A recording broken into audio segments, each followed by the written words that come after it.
नमस्कार साथियों, वर्धन एकेडमी में आप सभी का स्वागत है। दोस्तों, इस वीडियो में हम लोग UP triple S C PET मतलब आज 15 तारीख है, 15 अक्टूबर और फर्स्ट शिफ्ट का ये पेपर है। ठीक है, इसकी फुल आंसर की देखेंगे और सारे क्वेश्चन जो हैं वो एक बार चेक भी कर लिए गए हैं। ठीक है, तो इसमें आपके 100 के 100 क्वेश्चन है, सबकी एकदम सटीक आंसर की आपको बताई जाएगी।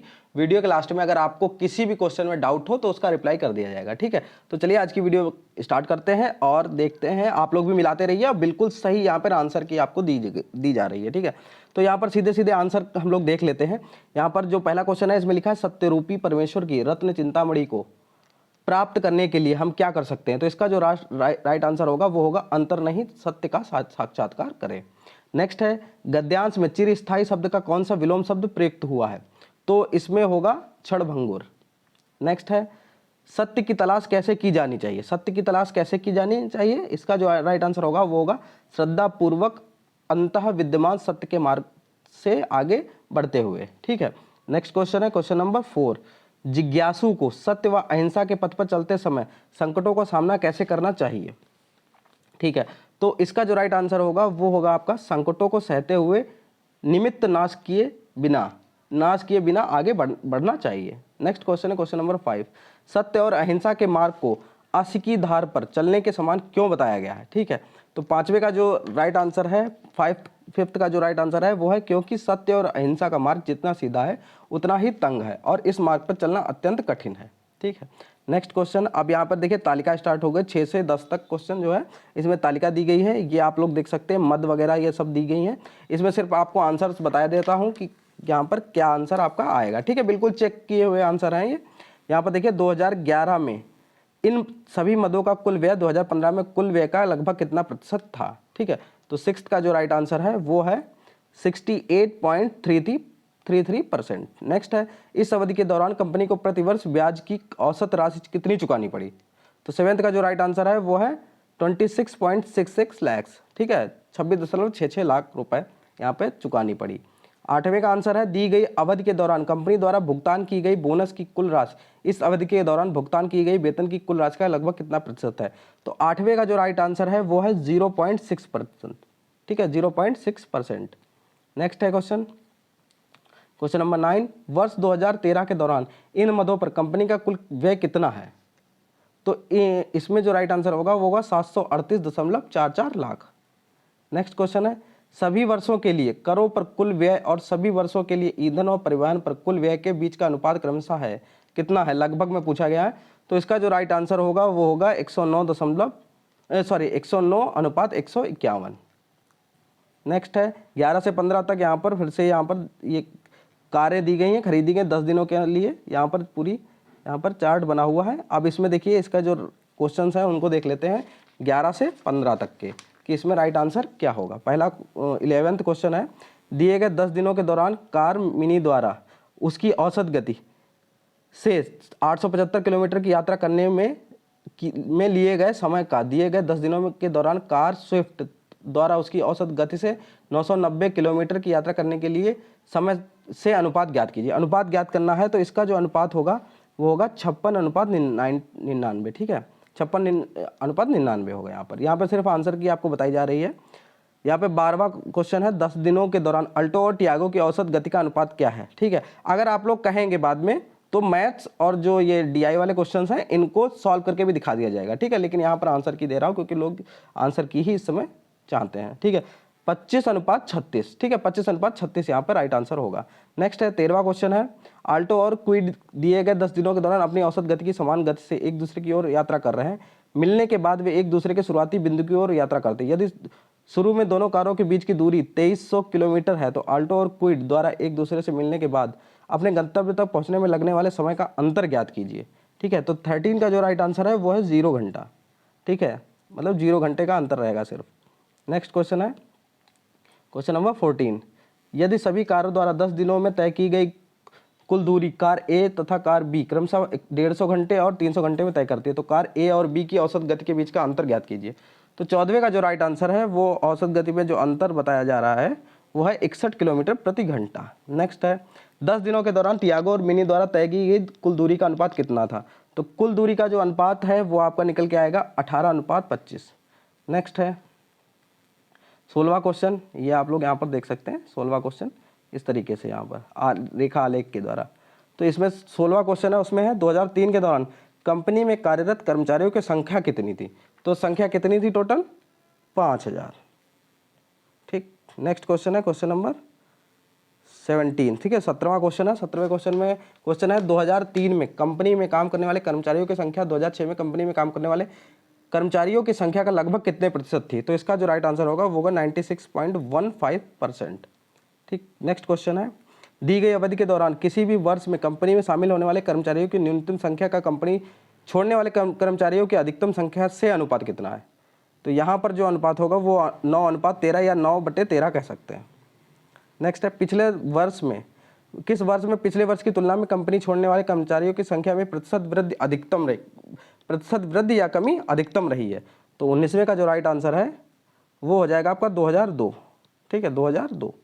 नेक्स्ट क्वेश्चन है 2002 से 3 तक कर्मचारियों की संख्या में लगभग कितने प्रतिशत की वृद्धि कमी हुई है। तो 20वें का जो राइट आंसर है वो है 1% का। नेक्स्ट है 21 से 25 में। 21वां है 2011 की तुलना में 2018 में खिलौने के उत्पादन में लगभग प्रतिशत वृद्धि कितनी थी। तो 21वें का जो राइट आंसर है वो है 137.5%। नेक्स्ट है पिछले वर्ष की तुलना में किस वर्ष उत्पादन में प्रतिशत वृद्धि सबसे अधिक थी।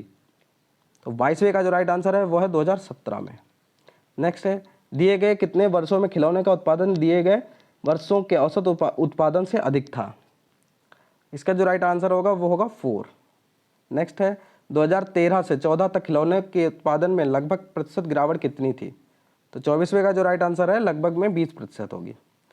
लास्ट है यहाँ पर डीआई में का क्वेश्चन 2015 और 16 का औसत उत्पादन निम्नलिखित में से किस वर्षों के युग्म के औसत उत्पादन के बिल्कुल बराबर था।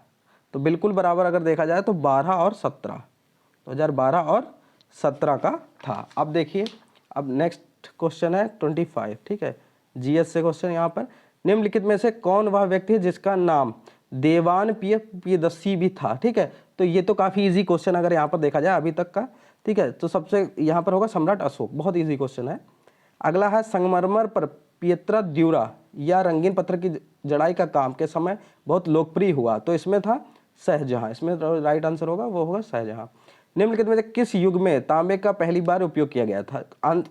ऑप्शन देख के ही आप लगा सकते हैं ताम्रपाषाण युग। नेक्स्ट है निम्नलिखित में से किस स्थान पर प्रथम बौद्ध संगीत का आयोजन किया गया था। तो प्रथम जो की गई थी वो कहाँ की गई थी, राजगीर में। ठीक, प्रथम कहाँ की गई थी, राजगीर में। नेक्स्ट है दांडी नमक यात्रा के दौरान निम्नलिखित में से किस सामाजिक कार्यकर्ता ने गांधी जी को आंदोलन को केवल पुरुषों तक सीमित न रखने के लिए राजी किया था। तो ये थी कमला देवी चट्टोपाध्याय। नेक्स्ट है जब ईस्ट इंडिया कंपनी की स्थापना हुई तब भारत पर निम्नलिखित में से किसका शासन था। तो ये तो काफ़ी ईजी है, मुगल सम्राट का।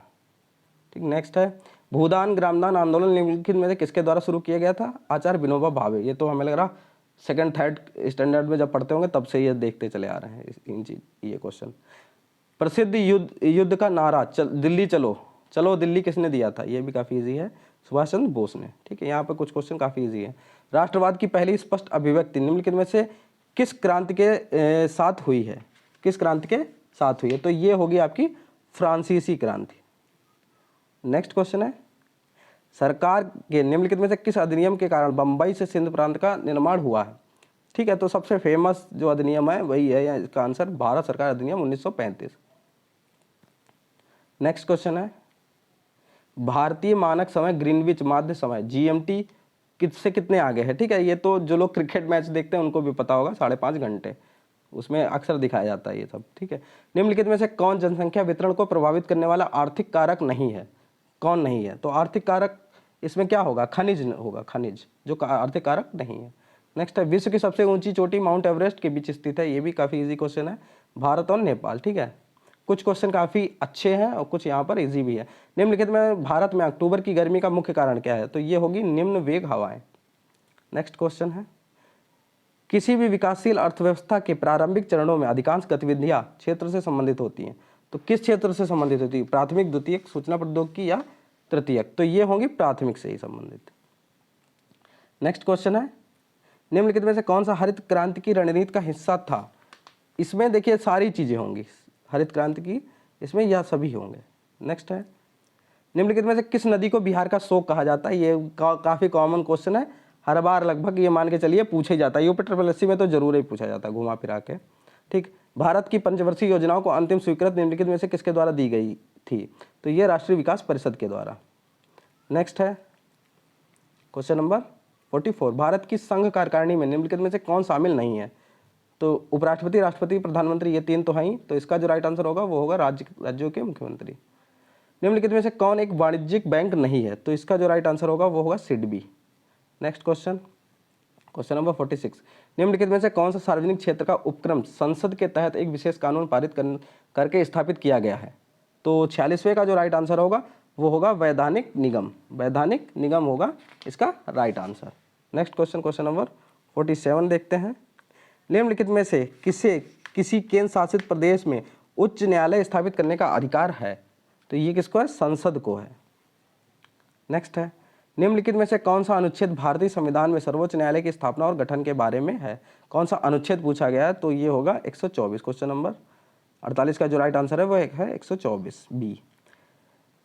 49वें का है के पास मौलिक अधिकार को लागू करने की शक्ति होती है। तो 49 का जो राइट आंसर है वो होगा आपका सर्वोच्च न्यायालय और उच्च न्यायालय के पास। नेक्स्ट है, भारत में राष्ट्रीय मानवाधिकार आयोग निम्नलिखित में से किस मंत्रालय के अधीन है? तो ये होगा आपका गृह मंत्रालय के अधीन। मानवाधिकार है, तो इनमें से कोई नहीं होगा। ठीक है, इनमें से कोई नहीं होगा, इनमें से कोई नहीं होगा। नेक्स्ट है 51, क्वेश्चन नंबर 51, निमोनिया मानव शरीर के निम्नलिखित में से किस अंग को प्रभावित करता है? तो ये करता है फेफड़े को। ठीक, निम्नलिखित में से कौन सा वनस्पति रेशा नहीं है? तो इसमें कौन सा नहीं है? नायलॉन। ठीक है, नायलॉन नहीं होगा, बाकी तो तीनों जूट, फ्लैक्स, कॉटन ये तो हैं ही। ठीक है, तारों का रंग निम्नलिखित में से किस पर निर्भर करता है? दबाव, वायु प्रदूषण, उनके तापमान या पृथ्वी से दूरी? तो इसमें होगा उनके तापमान पर। नेक्स्ट है, निम्नलिखित में से कौन सी गैस ग्लोबल वार्मिंग के लिए जिम्मेदार है? तो 54 का जो राइट आंसर है वो है आपका ग्रीन हाउस गैस है। ठीक है, इसमें तो ग्लोबल वार्मिंग के लिए ग्रीन हाउस गैसें हो गई। नेक्स्ट है, ये क्वेश्चन देख लीजिए 55 वाला है, इसमें जो राइट आंसर होगा वो होगा 100। ठीक है, आप लोग अगर कहेंगे तो जो DI वाले तालिका वाले जो प्रश्न है और मैथ्स के जो प्रश्न है वो सॉल्व करके आपको अलग से दिखा दिए जाएंगे। ठीक है, अगर आप लोग कमेंट करते हैं तो। यहाँ पे 56वां क्वेश्चन है, 40% व्यक्ति समाचार पत्र X पढ़ते हैं और 50% व्यक्ति समाचार Y पढ़ते हैं। 10% व्यक्ति दोनों समाचार पढ़ते हैं, कितने व्यक्ति दोनों में से कोई समाचार पत्र नहीं पढ़ते? 56 का जो राइट आंसर है, क्वेश्चन नंबर 56 का जो राइट आंसर है वो होगा आपका, इसमें जो राइट आंसर होगा वो होगा आपका 20%। ठीक है, 56 का जो राइट आंसर होगा वो होगा 20%, 20%। नेक्स्ट है, 5 परिणामों का औसत 46 है और उसके पहले 4 का 45 है। 5वां परिणाम क्या है? तो देखिए बहुत सरल होता है, 5 और 46 की गुणा कर दीजिए, जितना इसका गुणनफल आए उसको 4 और 45 के गुणनफल से घटा दीजिए, आपस में घटा दीजिए। तो इसका जो राइट आंसर आया था वो आया था 50। ठीक है, 50, यहाँ पे राइट आंसर होगा 50। ठीक है, यहाँ पर देखिए, यहाँ पे अंडर रूट में क्वेश्चन लिखा है, आपको कैलकुलेशन अच्छे से आती होगी तो ये मैथ के तो क्वेश्चन सारे लग जाएंगे। इसका जो राइट आंसर होगा 14.26। ठीक है, पादप कोशिका भित्ति निम्नलिखित में से किससे बनी होती? तो ये बनी होती है सेलुलोज से। ठीक, नेक्स्ट क्वेश्चन है मैथ्स का ही है, मल्टीप्लाई फिर माइनस करना है, इसमें से दोनों का मल्टीप्लिकेशन जो आएगा उससे माइनस कर देना है। तो इसका जो राइट आंसर आएगा वो आएगा 30। ठीक, 61वां क्वेश्चन है, किस विकल्प में सभी शब्द परस्पर पर्यायवाची हैं? तो इसमें जो राइट आंसर होगा वो होगा पार्वती, रुद्राणी, भवानी। नेक्स्ट है, किस विकल्प में सही विलोम युग्म है? तो ये होगा नूतन, पुरातन, पहला ही होगा। ठीक है, पहले ही सही है बिल्कुल।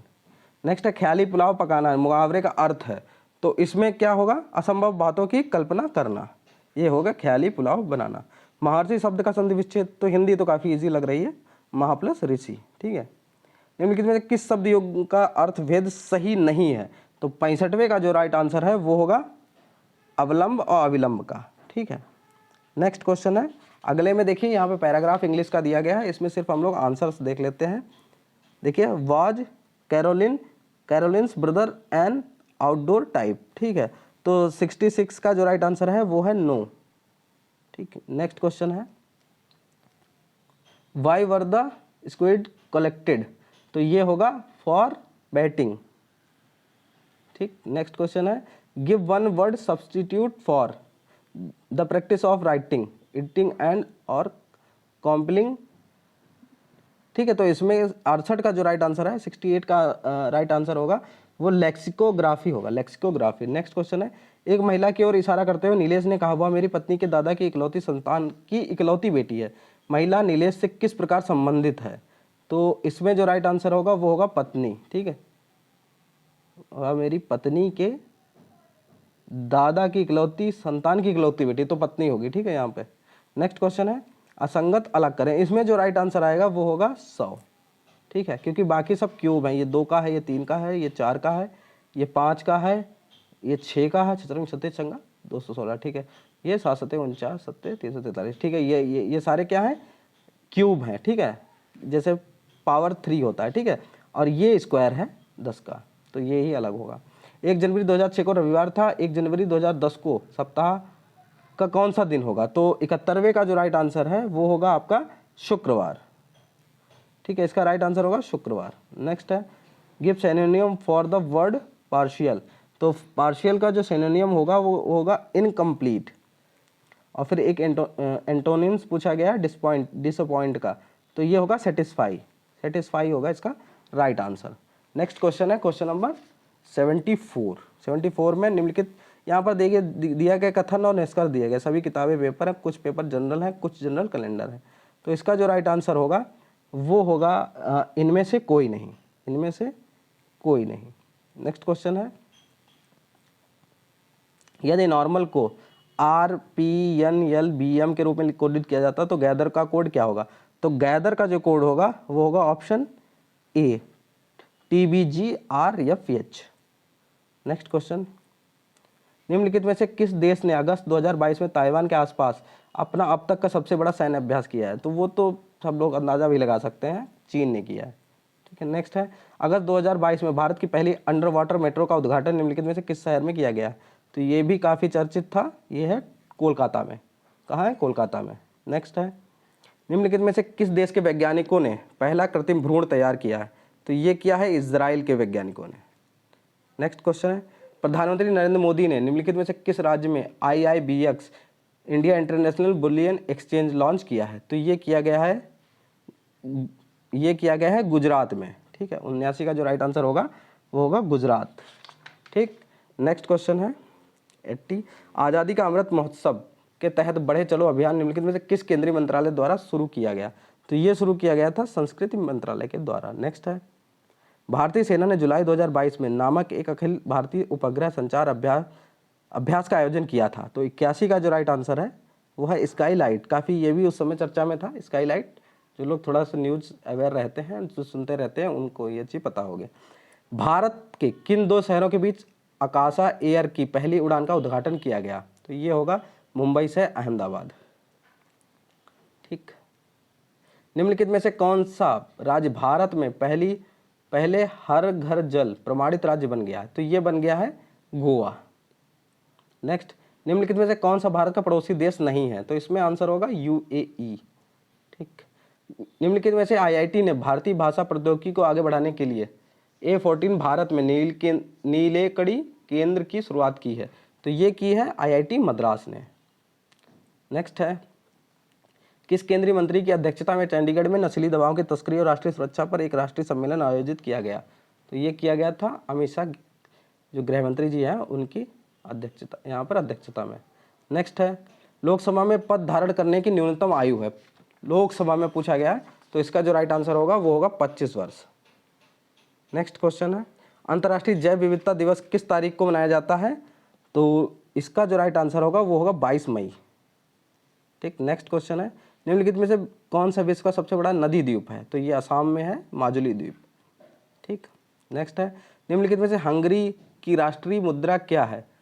तो इसका जो 90 का जो राइट आंसर होगा वो होगा हंगेरियन फोरेंट। नेक्स्ट है, स्वतंत्रता के बाद भाषा के आधार पर बने भारत के पहले राज्य का नाम क्या है? आंध्र प्रदेश है। ठीक है, भाषा के आधार पर स्वतंत्रता के बाद। फिर है, निम्नलिखित में से किसने प्रसिद्ध पुस्तक पावर्स ऑफ द माइंड लिखी है? तो ये लिखी है स्वामी विवेकानंद जी ने। नेक्स्ट है, UNFCCC का अर्थ निम्नलिखित में से क्या है? तो इसका जो है वो होगा right answer C, United Nations Framework Convention on Climate Change. फिर है नौटंकी निम्नलिखित में से किस राज्य का लोक नृत्य है? तो नौटंकी कहाँ होती है? उत्तर प्रदेश में। नेक्स्ट है अंतर्राष्ट्रीय ओलंपिक समिति का मुख्यालय, ठीक है, ये कहाँ है? स्विट्जरलैंड में। लास्ट पेज बचा है, इसमें भी यहाँ पर पैराग्राफ दिया गया है, ठीक है। इसमें है साहित्य अपने दायित्व का निर्वाह किस प्रकार पूरा करता है? तो इसका जो राइट आंसर हो दर्पण के माध्यम से, ठीक। नेक्स्ट है प्रस्तुत गद्यांश का सर्वाधिक उचित शीर्षक क्या हो सकता है? तो साहित्य और समाज होगा इसमें। साहित्यकार समाज के प्रति अपने उद्देश्य को कैसे परिपूर्ण करता है? तो 98 का जो राइट आंसर है वो है ए, साहित्यकार समाज में अपनी कृतियों द्वारा आशा का संचार करता है, उत्साह एवं कर्तव्यवाद का संदेश देता है। नेक्स्ट क्वेश्चन है साहित्य में किस तरह से पुरानी पीढ़ियों की जानकारी देता है? तो 99 का जो राइट आंसर है वो होगा ऑप्शन सी, राष्ट्र का इतिहास, गरिमा, संस्कृति, सभ्यता, पूर्वजों के विचार, अनुसंधान आदि तत्कालिक साहित्य द्वारा ही दिए जा सकते हैं।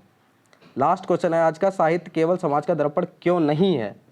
तो इसका जो राइट आंसर है वो है क्योंकि साहित्य द्वारा समाज की विडंबनाओं और विसंगतियों पर प्रहार करके उसमें सुधार लाने की कोशिश की जाती है, ठीक है। तो इस तरीके से ये 100 के 100 क्वेश्चन की आपको आंसर की यहाँ पे दे दी गई है। किसी क्वेश्चन में आपको डाउट हो तो आप लोग कमेंट बॉक्स में पूछ सकते हैं, ठीक है। तो दोस्तों आज की वीडियो देखने के लिए धन्यवाद।